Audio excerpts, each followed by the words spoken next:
Cuando Jennifer llamó al 911, se la escuchaba agitada. Lloraba y gritaba desesperada en plena crisis.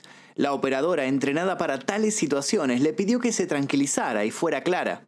La chica de 25 años trató de respirar profundo, pero no pudo evitar que nuevas lágrimas brotaran.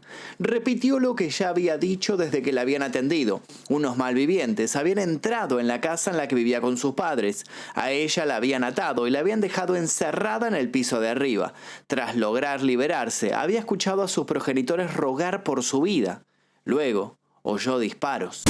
No había que ser muy inteligente para intuir lo que la chica sospechaba. La operadora le dijo que no cortara y le aseguró que un móvil se dirigiría al domicilio a toda velocidad. Le dijo que por si acaso no bajara las escaleras y se quedara donde estaba. En ese momento se escuchó una voz en segundo plano. La operadora quiso saber quién estaba hablando. Jennifer quedó muda de pronto. Cuando volvió a hablar, lo hizo casi tartamudeando. ¿Papá?, preguntó. Efectivamente, su padre, con 2 tiros en el cuerpo, uno de ellos en la cara, estaba gritando en el piso de abajo. Pedía que por favor alguien llamara a una ambulancia. Jennifer quedó con el teléfono pegado a la oreja sin moverse. Podemos pensar que estaba siendo víctima del shock, pero había algo más. Que su padre hubiera sobrevivido al brutal ataque que había sufrido no solo la sorprendía, sino que era algo que escapaba de sus planes.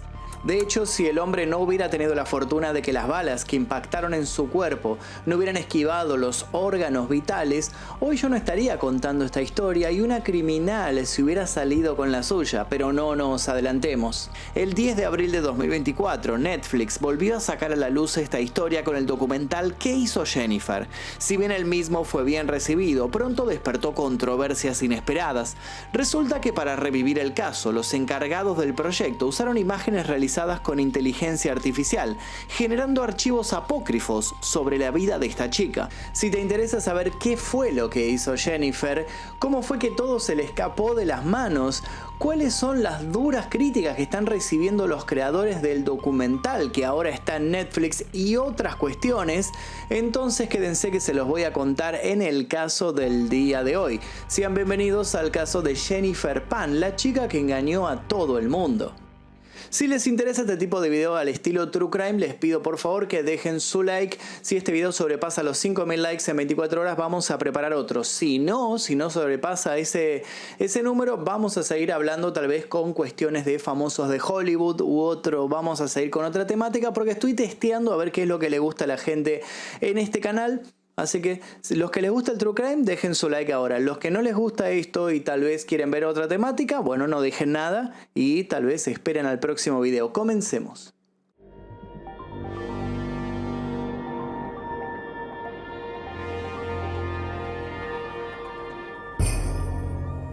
Todo se consigue con sacrificio. Hui Han Pan, el hombre que al finalizar este relato tendrá huesos de la cara rotos por culpa de un balazo, nació y se crió en Vietnam. De muy chico soñó con la posibilidad de un futuro próspero, pero en 1979 no tuvo más opción que mudarse a Canadá en calidad de refugiado político. Estaba lejos de sus raíces y sabía que la discriminación no iba a serle ajena. Aún así se propuso no bajar los brazos y pronto empezó a buscar maneras de darle forma de hogar a su nuevo lugar en el mundo. Para poder encarrilar toda su voluntad hubo algo esencial. En aquellos primeros meses forjó una relación con otra inmigrante vietnamita a la que había conocido en Toronto, Bich Ha Pan. Entre Bich y Hui había lo que suele considerarse como química. Ambos tenían el mismo sentido del humor, recuerdos de la niñez en paisajes similares, y esto es fundamental, una misma filosofía de vida.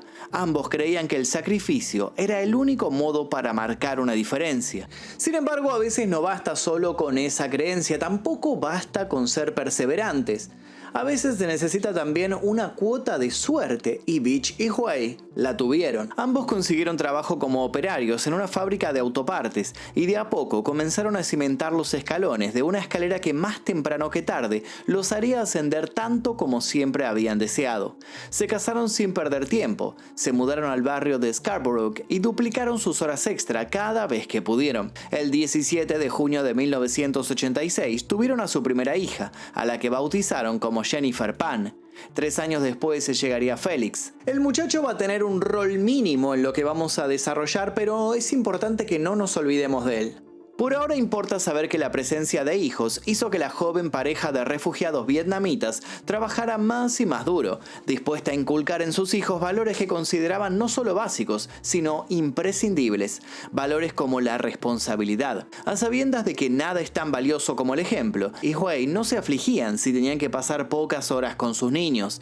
Preferían que ellos entendieran que sus padres no renegaban de las extensas horas que debían trabajar a diario. Tampoco temían ser catalogados de tacaños. Para ellos, el ahorro era la piedra angular del proyecto que juntos habían puesto en marcha. La recompensa no tardó en llegar.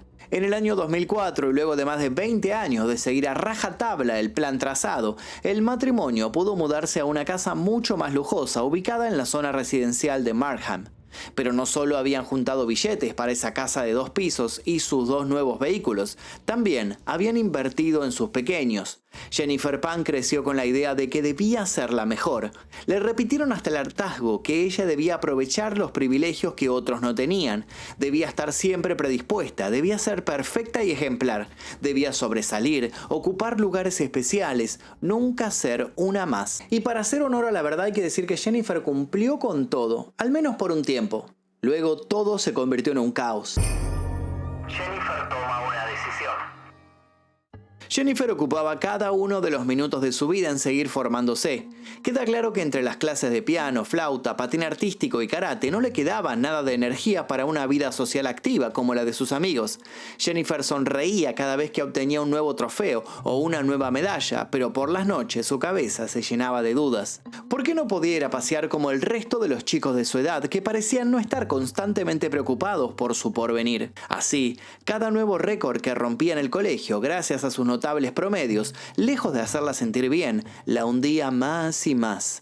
Tanto que de un día al otro perdió la chispa. No se detuvo, claro que no. Su agenda siguió explotada. Continuó aprendiendo dibujo, idiomas y natación, pero todo lo hacía en una especie de piloto automático. ¿Notaron algo extraño sus padres? Tal vez. Pero supusieron que aquello era en todo caso un daño colateral leve en relación a los beneficios que la chica tendría de adulta. Beach y Huey se sentían aliviados al pensar que su hija no tendría que trabajar como una esclava para conseguir lo que ellos habían logrado. Tan pendientes estaban de eso que no se percataron de que Jennifer ya se sentía efectivamente esclavizada. Cuando nadie la miraba, la chica solía lastimarse los brazos para tratar de canalizar algo de esa angustia que por momentos la paralizaba. Ambos adultos no solo se mantuvieron ajenos a esto, sino que la aplaudían cuando iban a sus demostraciones. Fantaseaban con verla convertida en una deportista olímpica reconocida mundialmente.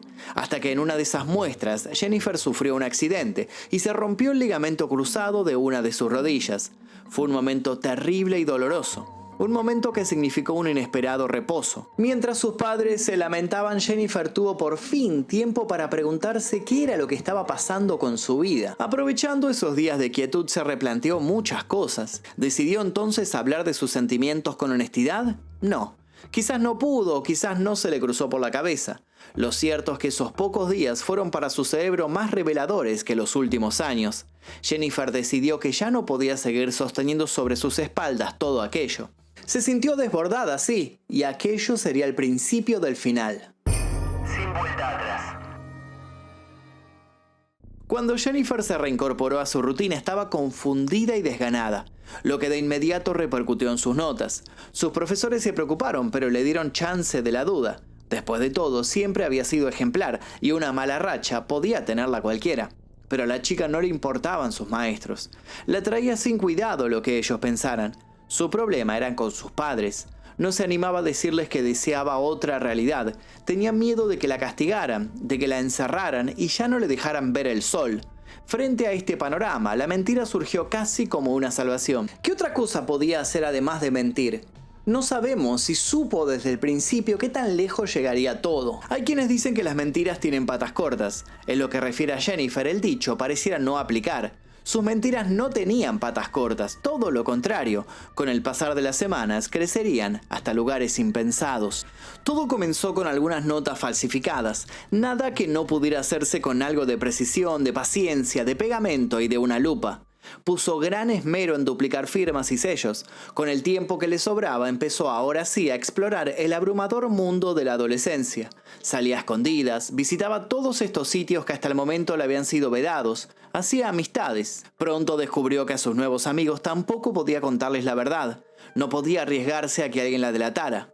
Por tanto, en casa mentía y en el colegio también. Cuando quiso darse cuenta, Jennifer estaba desdoblada en diversos personajes que había creado para poder sentir que no le fallaba a nadie. Mentir comenzó como un juego inocente, pero pronto se convirtió en un oscuro vicio. Para sostener cada mentira tenía que crear otras nuevas, a tal punto que en determinado momento ya no sabía distinguir qué cosa era cierta y cuál no. Cuando estaba a punto de perder completamente el rumbo y sucumbir a sus propios vicios, una luz apareció en el horizonte. Como le sucede a muchas personas a esa edad, ella conoció el amor. Y con él llegó la obsesión. Conocer a Daniel Wong fue para la chica la última gota antes de que el vaso se colmara. ¿La razón? Jennifer redobló su paranoia y una única cosa comenzó a importarle. Si sus padres se enteraban de que estaba enamorada, eran capaces de mudarla de ciudad. Siempre le habían sido claros al respecto. Nada de distraerse con chicos. Su obligación eran las clases y solo las clases. Sus ojos jamás debían desviarse del pizarrón. Estos pensamientos aumentaron su intensidad cuando el mencionado Daniel, trompetista de la banda del colegio y de origen chino y filipino, se mostró atraído por ella. La secuencia fue casi de película romántica. Ella se desmayó en un show de él y el joven, muy atento, se había encargado de reanimarla y cuidarla. No tardaron en ver que había mucho en común entre ellos, del mismo modo que no tardaron en besarse e iniciar una espontánea relación. Jennifer fue sincera por primera vez en meses cuando le dijo a Daniel que tenía miedo de que sus padres supieran lo de ellos. Él le propuso que se tomara las cosas con calma. Le dijo que los padres generalmente no eran tan terribles como parecían.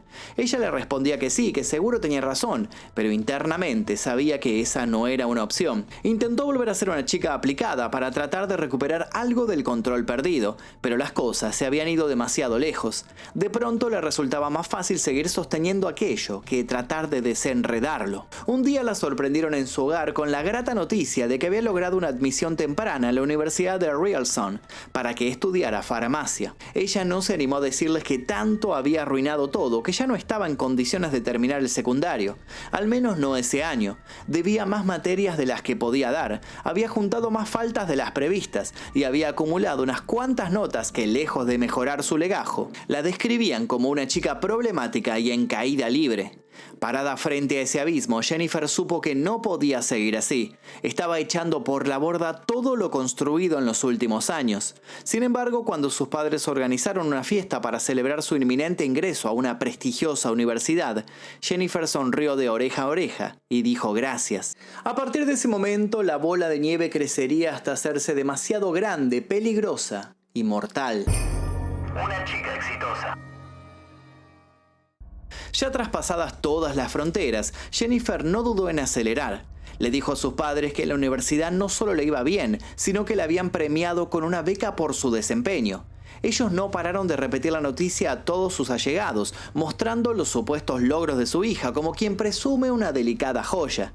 No sabían que tras tomarse un autobús, Jennifer se iba a perder las mañanas por ahí, sentada en diferentes mesas de bares. Escuchaba música, veía algunos videos que hablaran de la carrera que en teoría estaba cursando, leía y se compraba por internet manuales profesionales usados.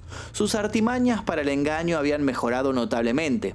Tanto que en determinado momento le dijo a sus progenitores que había sido invitada a pasar los fines de semana en el campus universitario. ¿Con qué propósito?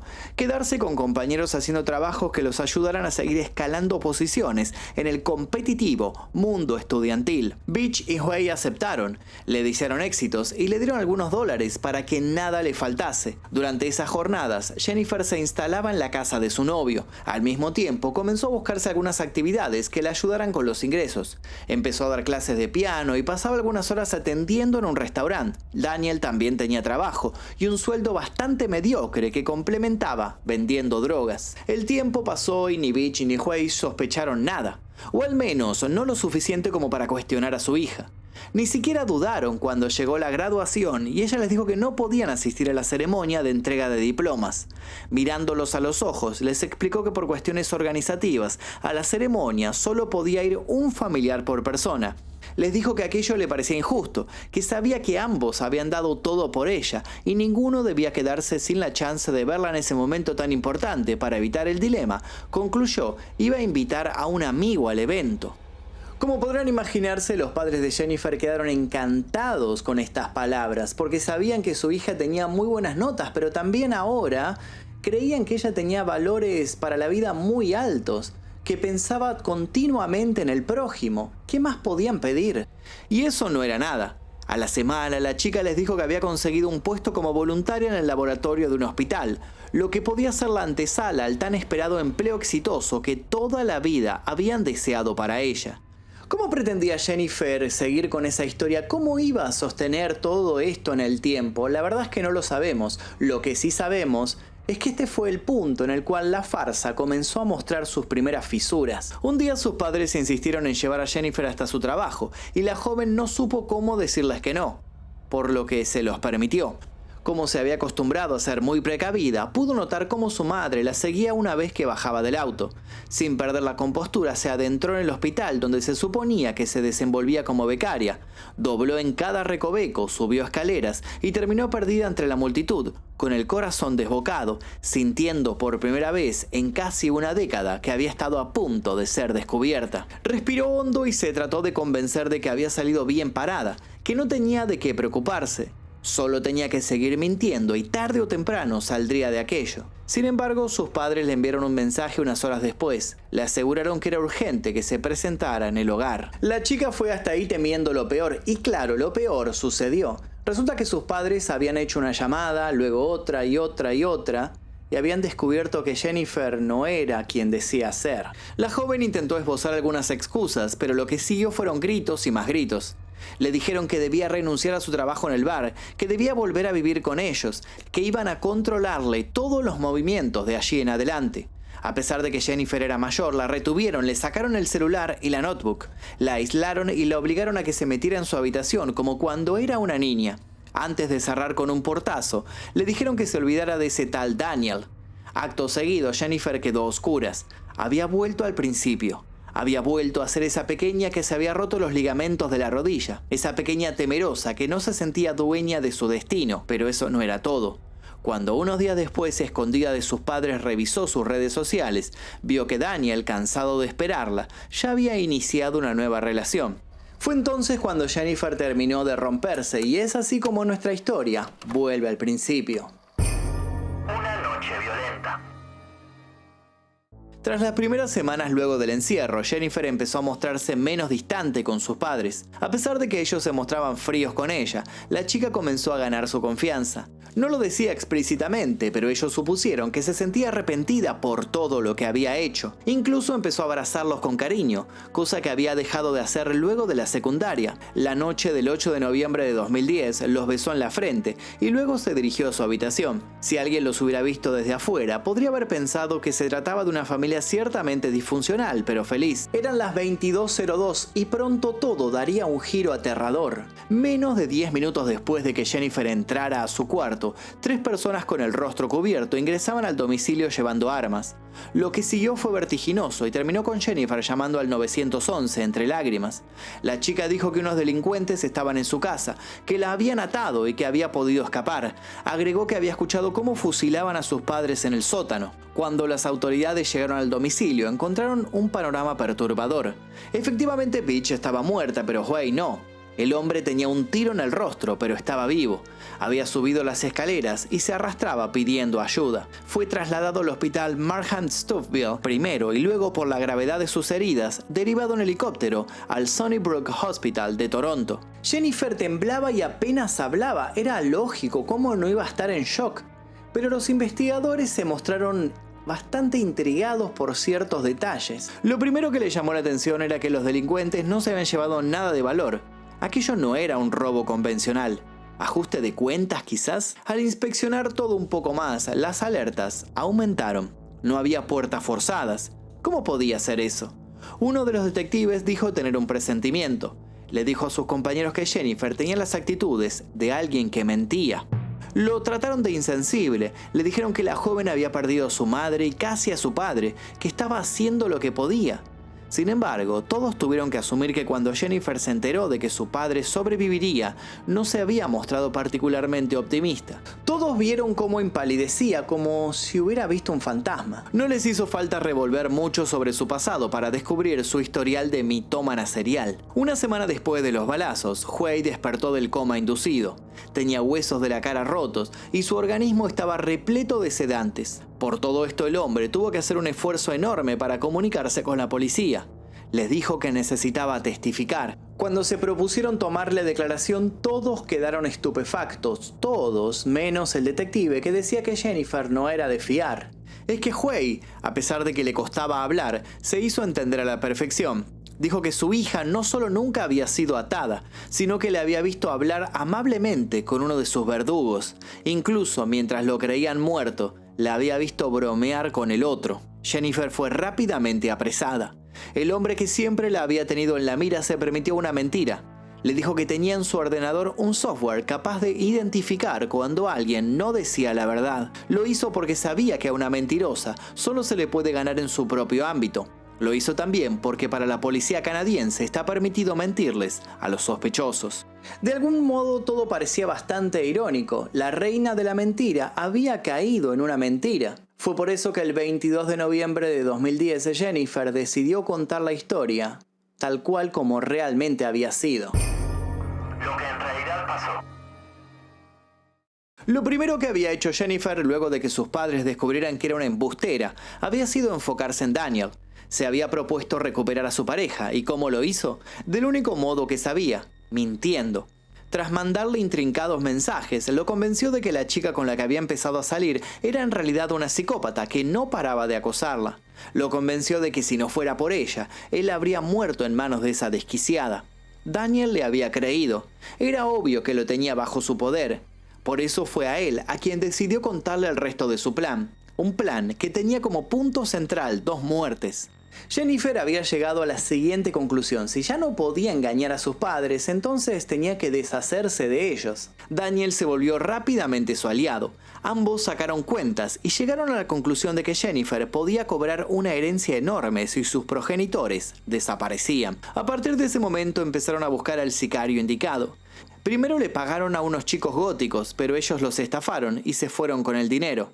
Al menos esa fue la versión de Jennifer. Tiempo después, estos jóvenes dirían que eso no había ocurrido así. Fue entonces cuando Daniel Wong se puso en contacto con un nuevo asesino a sueldo, un chico jamaiquino al que llamaban Homeboy.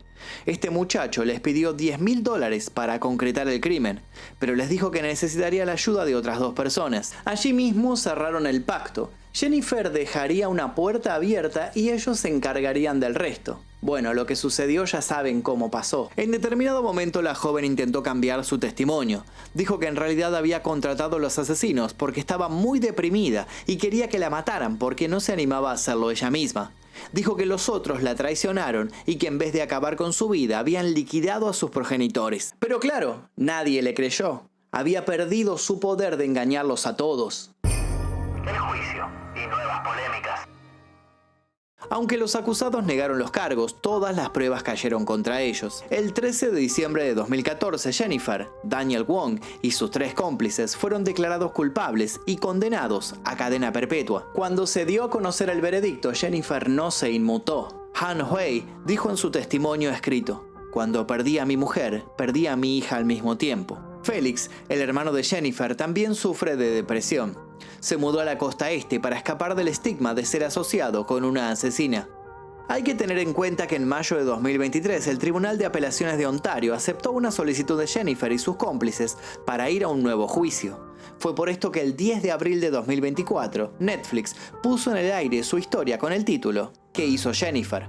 La historia obviamente impactó a todos, pero más controversias levantó el hecho de que para hacer el documental no se usaron fotos reales de la chica, sino imágenes generadas por inteligencia artificial. Esto no fue aclarado en los créditos, y muchos usuarios se preguntaron si era ético hacer un documental con ilustraciones que se mostraban como fieles a la realidad, cuando en verdad no lo eran. Solo queda claro que la Jennifer que se ve en el documental de la gran N roja no es la Jennifer real. De modo casual, el documental que habla de la vida de esa chica que tejió toda su existencia en base a una farsa, resulta ser también una farsa. Respecto a las instancias venideras, se estima que Jennifer alegará que su padre creó toda esta causa para hundirla, todo porque nunca le perdonó las mentiras. Además, va a intentar replantearse el hecho de que las presiones que cayeron sobre ella desde niña pudieron tener que ver con su consecuente pérdida de control. En una vieja entrada en su perfil de Facebook, Jennifer había escrito: "Nadie conoce nada de mí. Me gusta ser un misterio". Por más que hoy ya está juzgada, podemos decir que esa mujer de casi 40 años al momento de hacer este informe logró salirse con uno de sus cometidos. Tanto se encargó de distorsionar la realidad que hay una parte de su vida que es y seguirá siendo un completo misterio.